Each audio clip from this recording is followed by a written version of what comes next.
Guy Madison looked like a calm, handsome cowboy on screen, but inside, he carried deep anger. While fans smiled watching him, he often smiled through pain. Behind the scenes, he felt hurt, used, and forgotten. People in Hollywood acted like friends, but many were not. They competed, lied, and tried to take his place. Madison never shouted or fought in public, but in his heart, he held strong feelings against some actors. This is not just a story about fame. It is about jealousy, broken trust, and hidden emotions. These are the 7 actors Guy Madison truly hated, and the reasons why. Before we dive into video, please subscribe to our channel. Guy Madison looked like he had it all: fame, fortune, and good looks.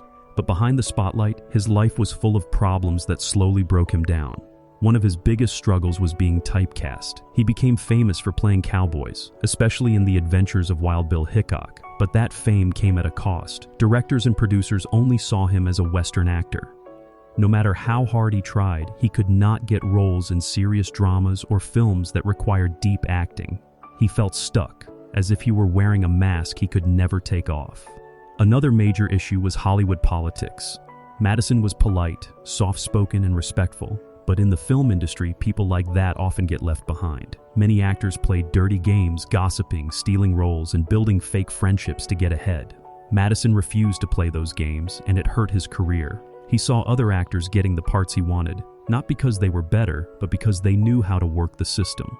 His personal life was not much better. His marriage to actress Gail Russell was full of stress and sadness. They eventually divorced, and the heartbreak stayed with him. It affected his mood, his focus, and his trust in people. As time went on, his care began to fade.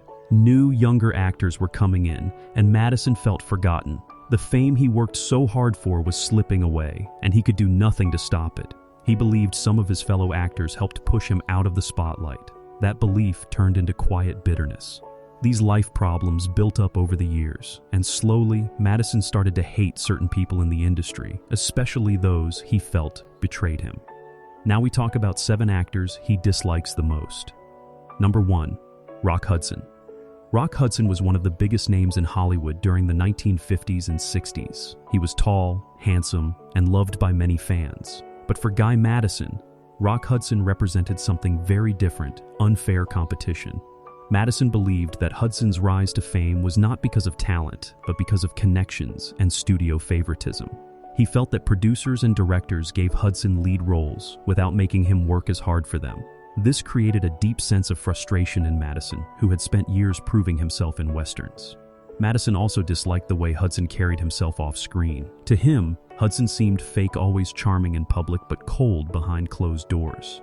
Madison once said in private that Hudson was just a pretty face in expensive suits, which showed how little he respected his acting skills. He felt that Hudson's roles were often shallow, yet he kept getting praised by the media.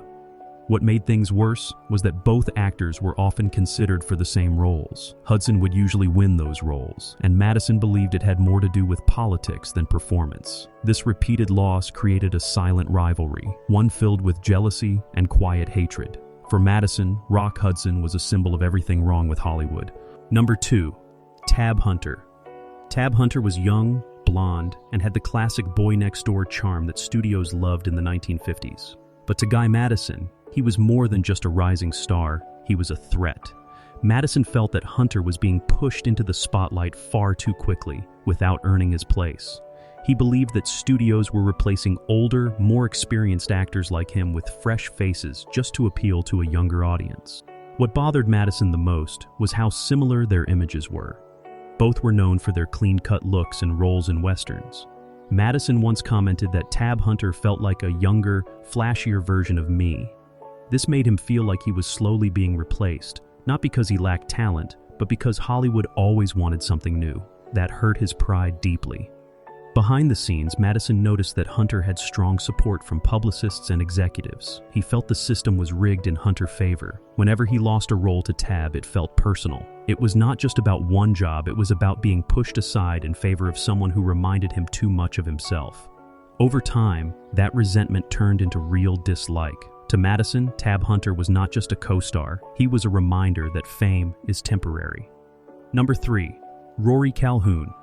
Rory Calhoun was another Western star who shared the screen with Guy Madison during the golden era of cowboy films. On the surface, they seemed like equals, both rugged, handsome, and popular with audiences. But behind the camera, there was quiet tension that never faded. Madison believed that Calhoun used charm and backstage connections to get ahead, especially when it came to landing big-budget roles.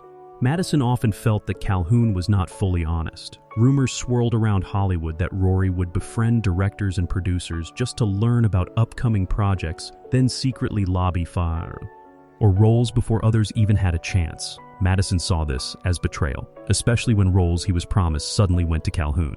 He suspected that Rory may have been whispering into the right ears to push him out of the picture.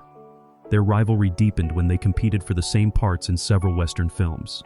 Madison believed he had the stronger presence and acting range, but Calhoun often won the part, thanks to his growing influence. He felt that Rory played the Hollywood game while he refused to compromise his principles. To Madison, Calhoun became the face of everything unfair in the industry, talent taking a backseat to manipulation. Over time, the friendship faded, replaced by cold silence and lasting dislike. Number 4. Tony Curtis. Tony Curtis was the kind of actor who lit up the screen with charm, humor, and energy. He was bold, fashionable, and willing to try any role from comedies to dramas to action films. But to Guy Madison, Tony Curtis represented a painful double standard in Hollywood. Curtis was allowed to explore different genres, while Madison felt stuck in a cowboy boots. Madison believed that Curtis's freedom came from the way he played the game.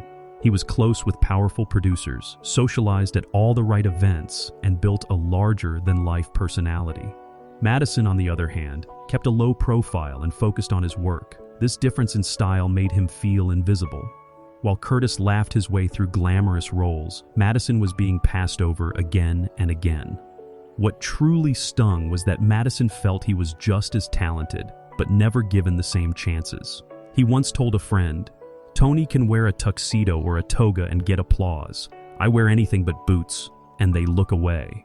That frustration built into jealousy, then quiet hatred.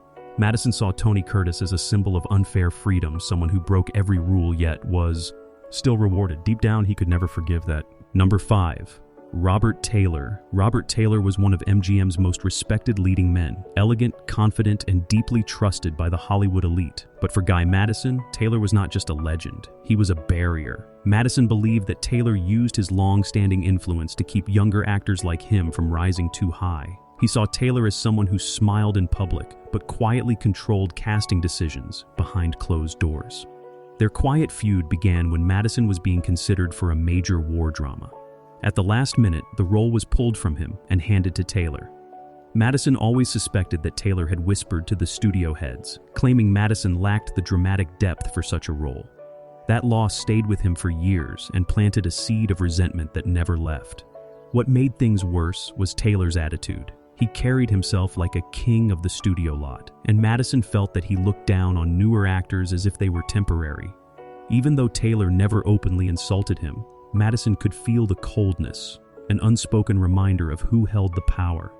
To Guy Madison, Robert Taylor symbolized the old guard refusing to make space for the new.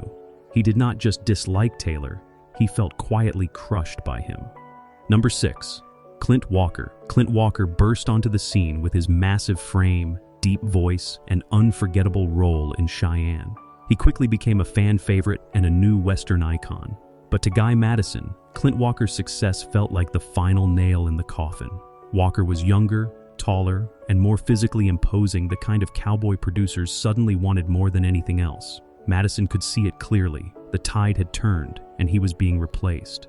What upset Madison most was how fast it all happened. He had spent years building his image as a dependable Western hero, only to see someone new come in and take the spotlight almost overnight. Walker's television fame especially stung, as Madison had once ruled the TV Western world with the adventures of Wild Bill Hickok. Now, Walker was the new face in town, and Madison was being pushed aside. He also felt that Walker lacked emotional depth. In private conversations, Madison would say, "He got the muscles, not the soul." That one line captured everything he disliked. He believed Walker relied on his looks and size, not acting skill. To Madison, Clint Walker was not just a rival. He was a painful reminder that Hollywood always wants something new. That silent competition turned into lasting resentment. Number 7. George Montgomery. George Montgomery and Guy Madison had more in common than most Hollywood rivals. Both were tall, handsome, and rose to fame through westerns. On the surface, they seemed like friendly competitors, but underneath, Madison harbored a quiet dislike for Montgomery that only grew with time. He believed that Montgomery was playing a clever game pretending to be a gentleman while secretly working behind the scenes to outshine him. Their careers often crossed paths, and Madison suspected that Montgomery tried to undercut him during casting decisions. There were whispers that Montgomery would casually drop negative comments about Madison to producers, making him seem unreliable or outdated. Madison never had proof, but the pattern felt too real to ignore. Roles he wanted kept slipping away, and Montgomery always seemed to benefit. What hurt even more was that people often compared them. They had similar styles, and fans sometimes confused their films. Madison hated the idea of being seen as just like George, especially when he felt he had more depth as an actor. He wanted to stand apart, not share the spotlight. Over time, that professional rivalry turned personal. Madison saw Montgomery as a quiet manipulator, so Mion who smiled in public but competed like a shark in private. The trust broke, and the hatred settled in like dust in an old saloon. Now that you have seen the darker side of Guy Madison's Hollywood journey, we want to hear from you. Despite the rivalries, the heartbreak, and the battles behind the scenes, Madison gave us unforgettable performances that shaped classic cinema. So tell us, which of his films do you love the most? Was it The Adventures of Wild Bill Hickok, Till the End of Time, or something else entirely? Drop the name of your favorite Guy Madison movie in the comments. Let's honor the man behind the legend, one role at a time.